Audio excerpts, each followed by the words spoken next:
Welcome to my YouTube channel, A Binary of Civil. Dear students, in this lecture I am going to solve the 8th assignment of Geotechnical Engineering. Thank you for the response that you are giving.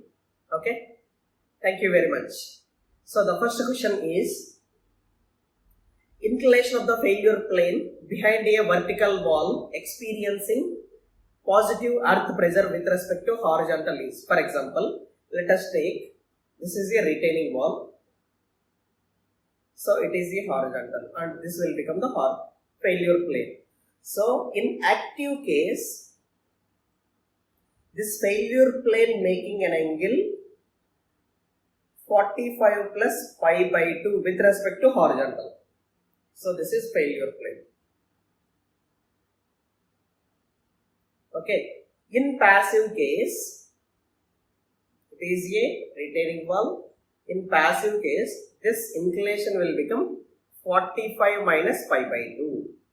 Okay. So now he asked what will be the inclination of failure plane with respect to horizontal. In passive case, that is 45 minus pi by 2.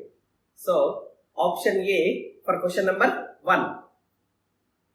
Coming to question number 2. The active earth pressure coefficient Ka generally refers to. So you can see here, for example, if I am taking a retaining wall, in this the water table is at the ground level. So when the water table is at the ground level, so the active earth pressure coefficient is Ka and the pressure distribution diagram will become Ka gamma submerged into H. H will be the height of the retaining wall. And along with this, there is one more diagram you will get. It is gamma W into H. Clear? So, for this gamma W into H, the earth pressure coefficient will not be added, will not be attached. So, active earth pressure coefficient will generally refers to, so it is only effective stress. Okay, so we are not collecting water pressure and soil pressure. We are collecting only soil pressure. We are not attaching Ka term with water. So that is, it will not taken as total stress. We need to take only effective stress. Clear? So option A for question number 2. Coming to question number 3. The depth of the tension crack ZCR for C5 soil would be, generally, if I take a retaining wall, it is retained by C5 soil. For C5 soil, the pressure distribution diagram will become like this. So this is depth of tension cracks ZC. So we have a formula, ZC is equal to 2C by gamma root Ka. Clear? 2C by gamma root Ka. Option A for question number 3. Coming to question number 4. For an embankment with inclined backfill. So let us take a retaining wall. So the backfill is inclined. This inclination is I. And the angle of internal friction is pi. So generally, Ka is equal to 1 minus sin pi divided by 1 plus sin pi. When the backfill is horizontal, that is, when I is equal to 0, this is the formula.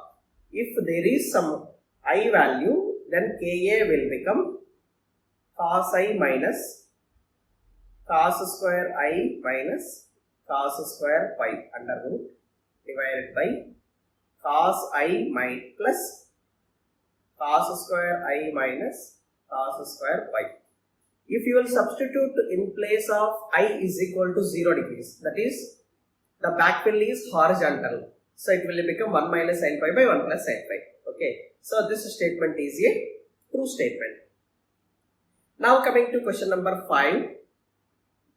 For a cohesive soil with C is equal to 20 kilonewton per meter square and height of unsupported cut, that is H is equal to 4 meters. Unit weight of the soil, gamma is equal to question mark. For a cohesive soil means angle of internal friction phi is equal to 0. For a pure cohesive soil, there is no internal friction. So in that case, phi is equal to 0. So if phi is equal to 0, Ka is equal to 1 minus sin phi divided by 1 plus sin phi. It will become 1. We have a formula for depth of unsupported cut, that is Hc is equal to 4c by gamma root Ka. So Hc he has given it is 4 meters, that is 4 into c is equal to 20, gamma root Ka is equal to 1. From this expression, gamma is equal to 20 kilonewton per meter cube. Okay. So for this question, option B will become the correct answer. Coming to question number 6. For the Coulomb theory of earth pressure, which of the following assumptions are not true? First of all, we need to study what are all the assumptions that were taken by Coulomb. So,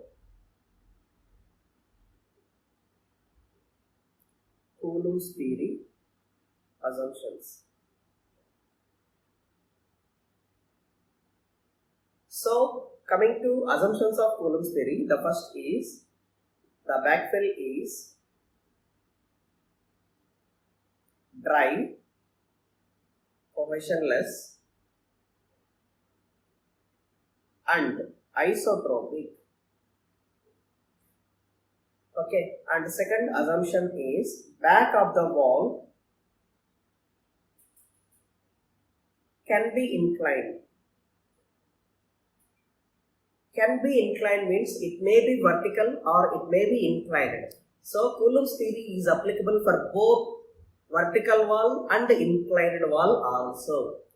Coming to third assumption, backfill can be inclined.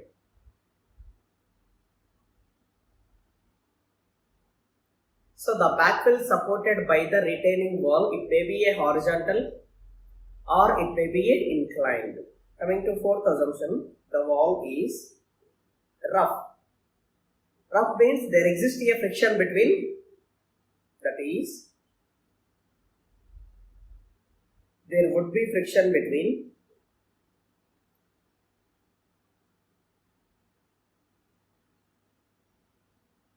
the wall and the soil. And fifth assumption is failure plane is assumed to be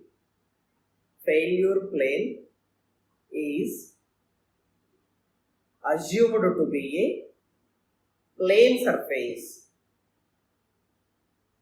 And final assumption is sliding wedge is assumed to be a rigid body. So you need to be aware of all these assumptions. Then only you can solve all this type of problems. So he has given homogeneous and isotropic soil. It is correct. The backfill of the wall should be vertical only. This is wrong. It can be vertical or it can be inclined also. Roughness of the wall is considered. Yes, it is. And backfill can be horizontal or inclined. It is also correct. So, the correct answer for question number 6 is option B. Coming to question number 7. Shear stress and normal stress on a tension crack are obviously when a backfill supported by a retaining wall. So, that is C pi soil. The stress distribution is like this. This is depth of tension cracks, that is ZC. So, over this tension crack, the shear stress is equal to 0, normal stress is also 0. Okay, so option D for question number 7.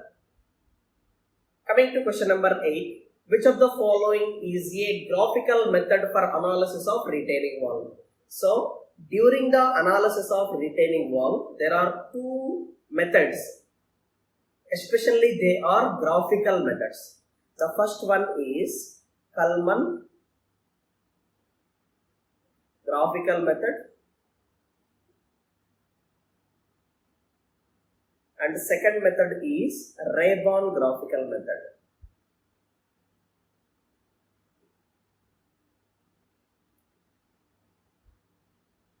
Okay. So here Rankine's method and Coulomb's method are not graphical methods. Okay. Out of the given option, only option C will become the graphical method. So it is a Coulomb's method. Option C for question number 8.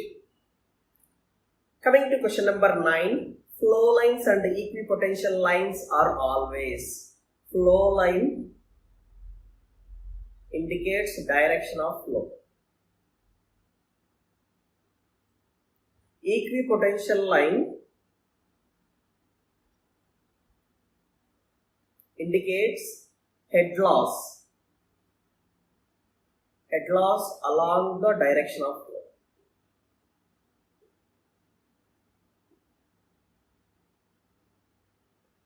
Both flow line and equipotential line will be perpendicular to each other. That is, they intersect at 90 degrees. Okay, so that is, they can cross at 90 degrees. So the option C for question number 9. Coming to question number 10. A retaining wall of height h retains a submerged backfill of unit weight gamma dash. That is, this is a retaining wall. So this is submerged. That is, water table is at the ground level, and this is gamma dash. What is the active earth pressure acting at the base of the wall? So that is, this is active earth pressure diagram. Ka gamma dash into H.